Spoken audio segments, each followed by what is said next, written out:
Y'all, I love a dish that starts with rice. So what we're going to go ahead and do is add this seasoned, beautiful rice. 2 boxes of it, this long grain wonderful.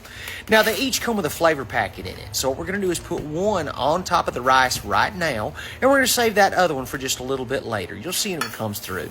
Give it just a little bit of a dry stir with a fork or a whisk just to make sure that that seasoned packet gets really well distributed there amongst the dry rice grains. Going to push it all the way to the corners as well as each one of the sides to make sure we get a full coverage on the bottom of our baking dish. We've already sprayed it with non-stick. We're 9x13. We're ready to go. Next up, we're going to get out our chicken breasts. We're going to trim them as best we can, leaving just a little bit of fat on them because we all know fat equals flavor. So we're going to go ahead and line the bottom here with just a little bit of that. And then that other seasoning packet I was talking about earlier for the other box of rice, we're going to put that right there on top of the chicken we've just laid on top of our rice. Now, we did wash these chicken breasts before we put them in here on the rice. I know some of y'all going to holler and or ask, so let me go ahead and head it off before we get there. Yes, it is washed.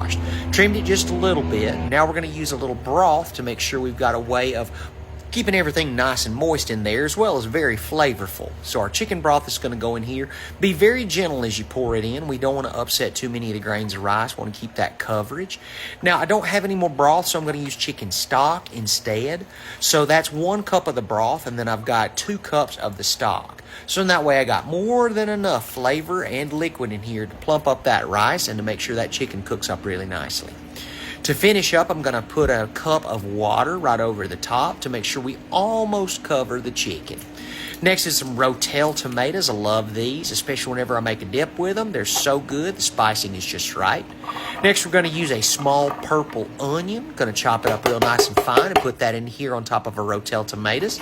Try to get every single bit of that onion out of there, friends. We hate wasting. So go ahead and make sure that it comes out of your container and into the cooking dish. All right? Beautiful.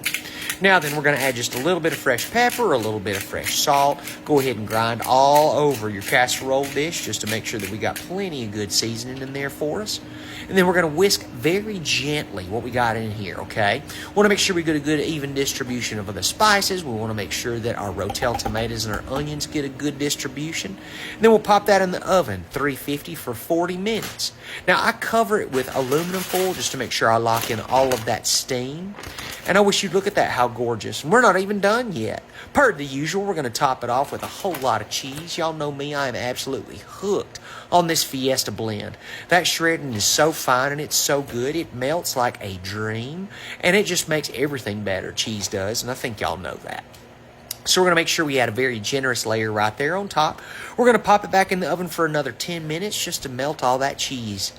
Boom. I wish you'd look at that, how absolutely gorgeous. We're going to stick a spatula in here and we're going to be able to serve at least 6 with this. And it is out of this world. It is hearty. It is delicious. It is very much exactly what it is you've been looking to serve your family. Because it's got chicken, it's got rice, and it all happens in one dish. And Lord, if that ain't the most wonderful, I don't know what is.